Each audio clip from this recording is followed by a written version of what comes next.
Welcome back to perfect tuition class.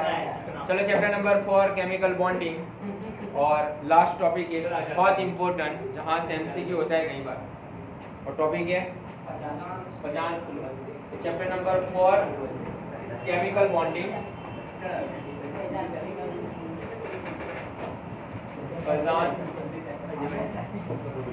बहुत important exam के लिए ध्यान रखना है यहाँ पर पचास क्या है और एमसीक्यू कैसे होता है एग्जाम में वो भी समझ लेना।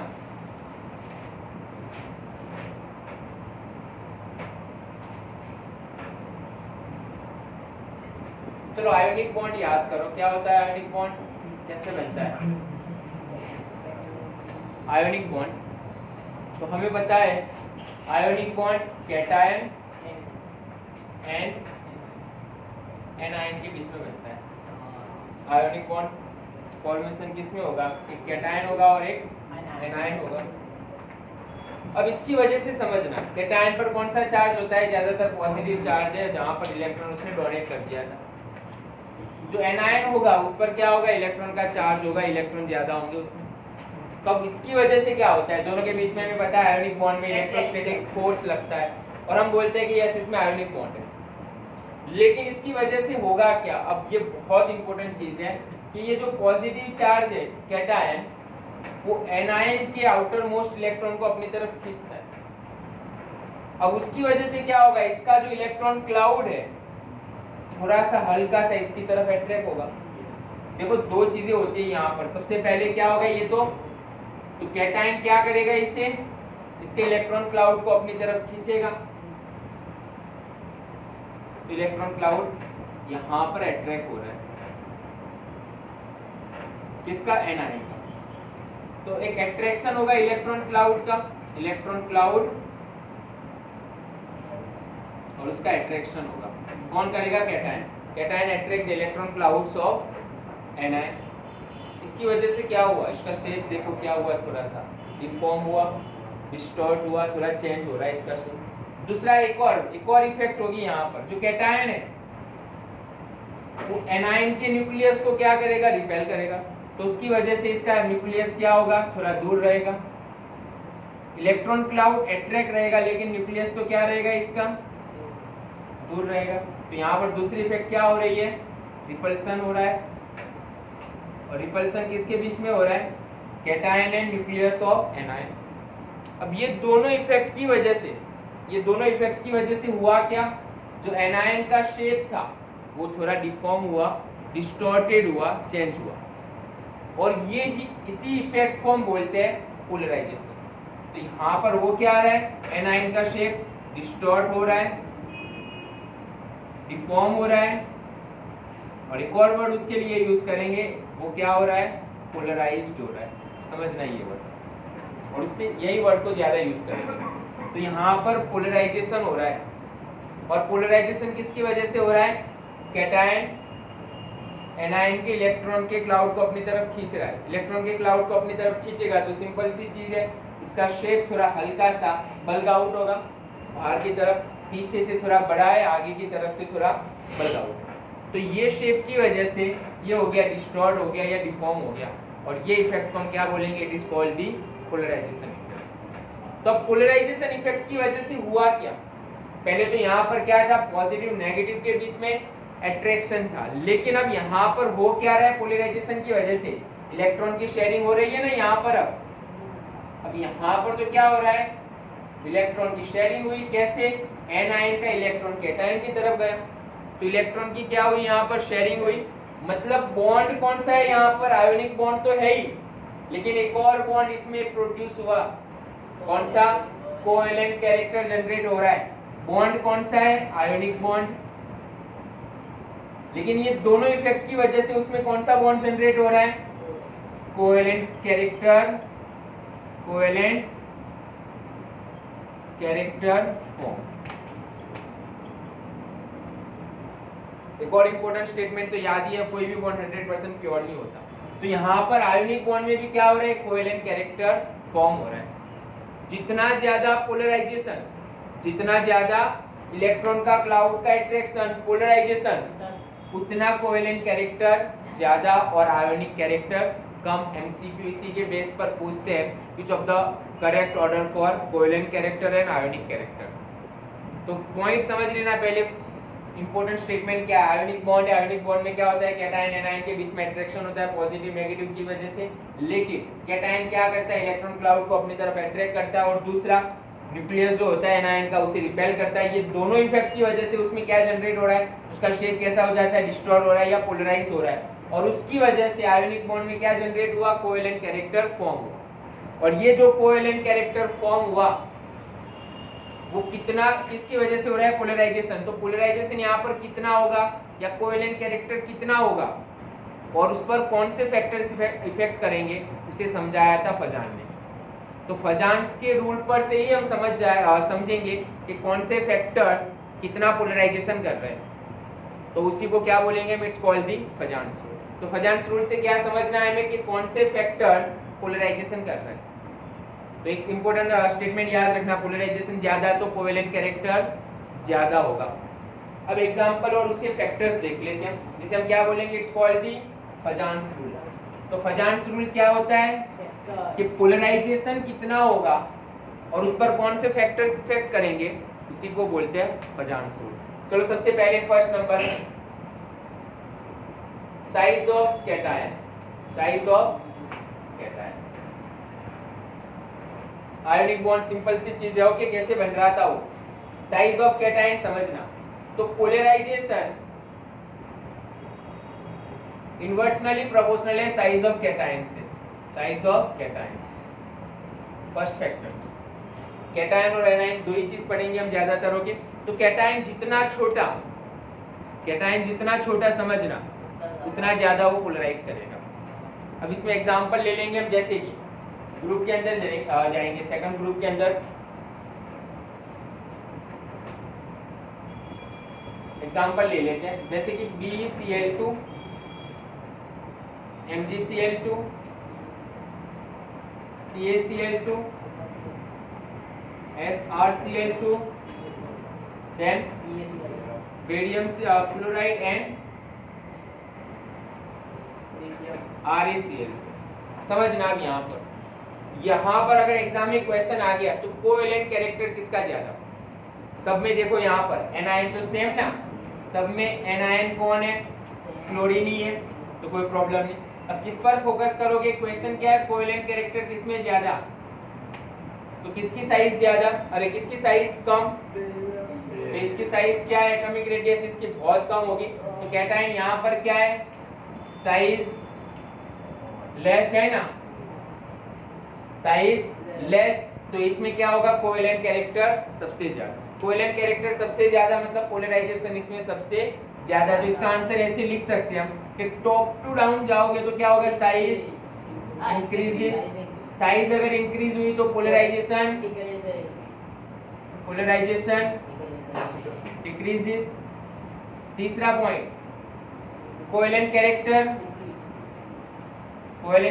भी क्या होगा, decrease, and ionic character increase.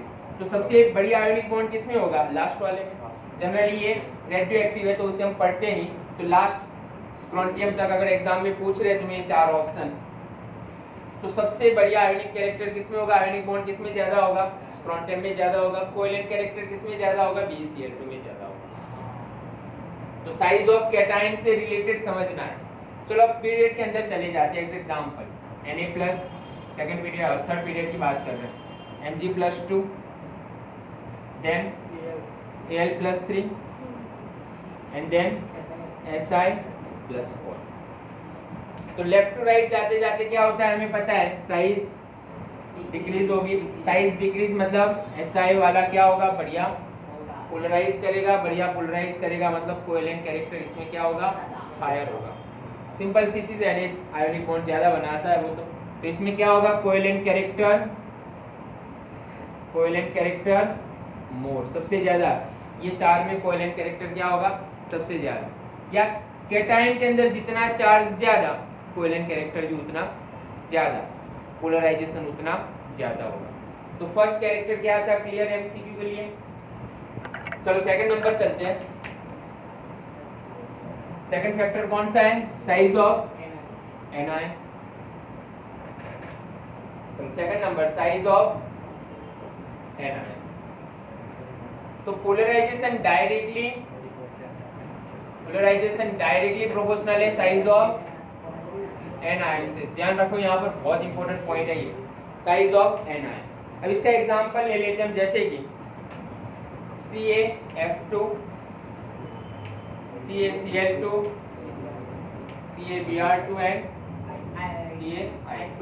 चलो top to down ionic bond है, कैटायन है ये, तो सब में कैटायन सेम। तो अब कोवेलेंट या आयोनिक कैरेक्टर किस पर फोकस करेंगे हम? आयोनिक एनायन पर। एनायन में कौन?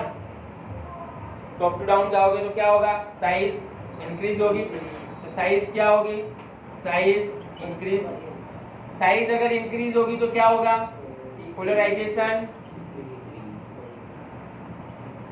साइज ऑफ एनायन इंक्रीज तो पोलराइजेशन ज्यादा, तो क्या होगा? साइज ऑफ एनायन इंक्रीज तो पोलराइजेशन इंक्रीज। अगर पोलराइजेशन इंक्रीज हो रहा है तो कोवेलेंट कैरेक्टर क्या होगा?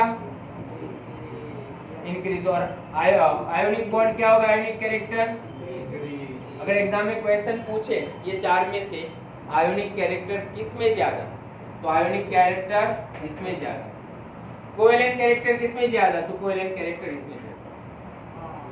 ये है फजान्स रूल का second factor, size of anion.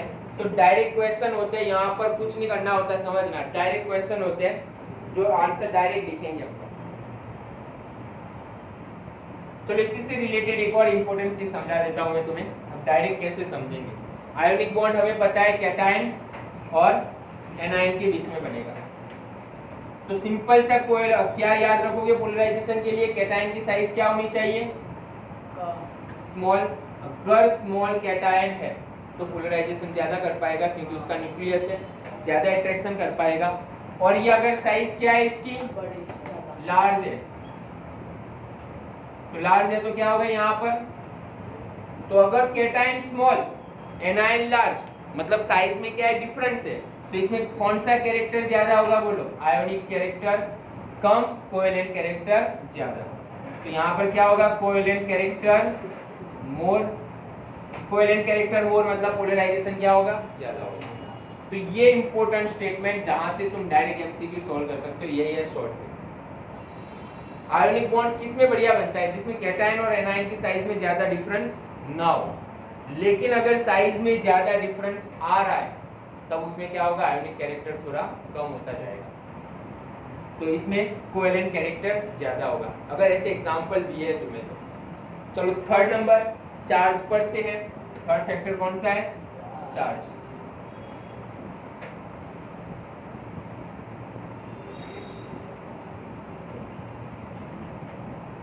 Charge of ions.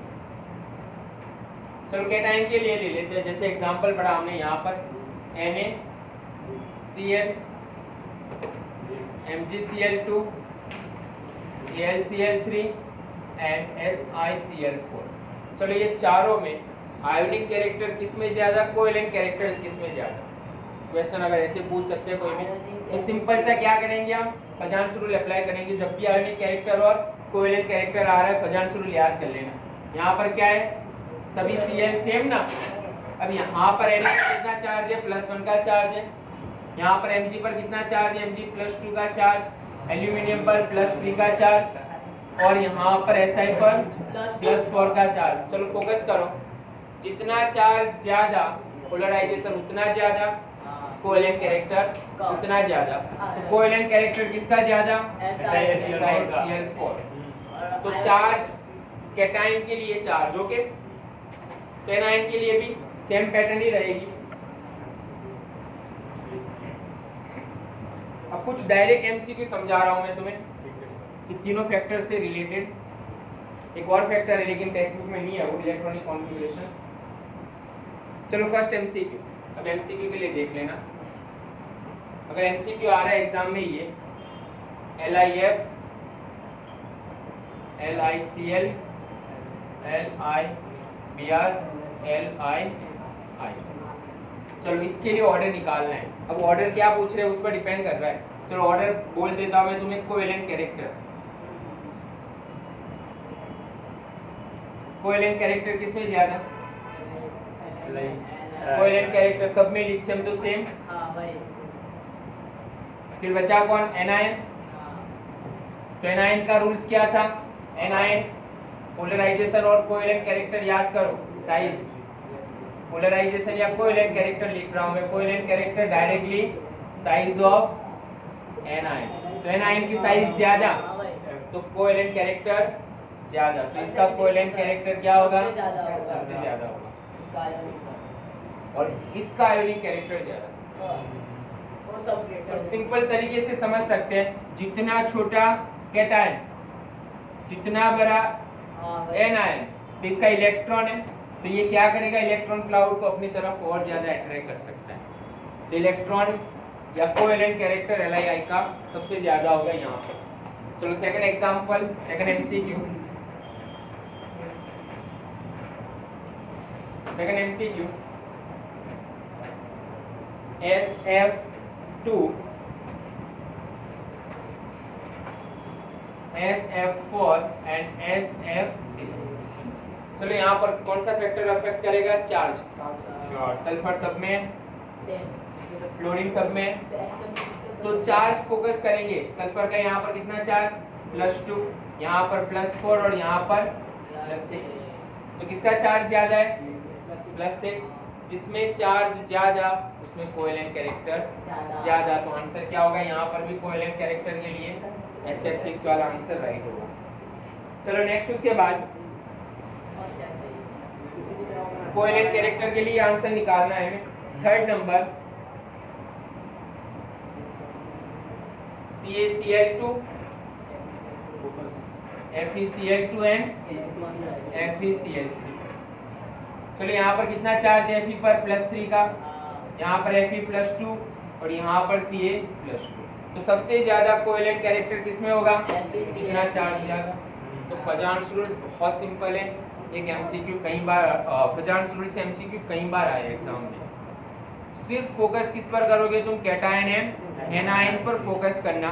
Cation जितना छोटा, एनायन की साइज जितनी ज्यादा, उतना कोवेलेंट कैरेक्टर ज्यादा। तो फजान्स रूल से क्या निकालते हम कि आयोनिक बॉन्ड के अंदर क्या होता है? जो आयोनिक बॉन्ड है उसमें क्या होता है? कोवेलेंट कैरेक्टर कितना है वो फाइंड करने के लिए फजान्स रूल है। आयोनिक कंपाउंड के अंदर कोवेलेंट कैरेक्टर कितना है, कितना परसेंटेज है, वो भी कैलकुलेट कर सकते हैं, लेकिन कैलकुलेशन करने की कोई जरूरत नहीं हमें अभी यहाँ पर। तो आयोनिक बॉन्ड के अंदर कोवेलेंट कैरेक्टर कितना परसेंटेज है वो आसानी से हम उसके फैक्टर से समझ सकते हैं। तो 3 फैक्टर्स खास याद रखोगे। साइज ऑफ कैटायन, तो साइज ऑफ कैटायन ज्यादा तो covalent character come. Size of anion ज्यादा तो कोवेलेंट कैरेक्टर ज्यादा। चार्ज ऑफ आयन ज्यादा तो कोवेलेंट कैरेक्टर ज्यादा। सिर्फ यही इन्वर्सनली ये याद रखना, ओके? यही इन्वर्सनली होगा। तो मोस्ट इंपोर्टेंट एग्जाम के लिए फजान्स रूल। सर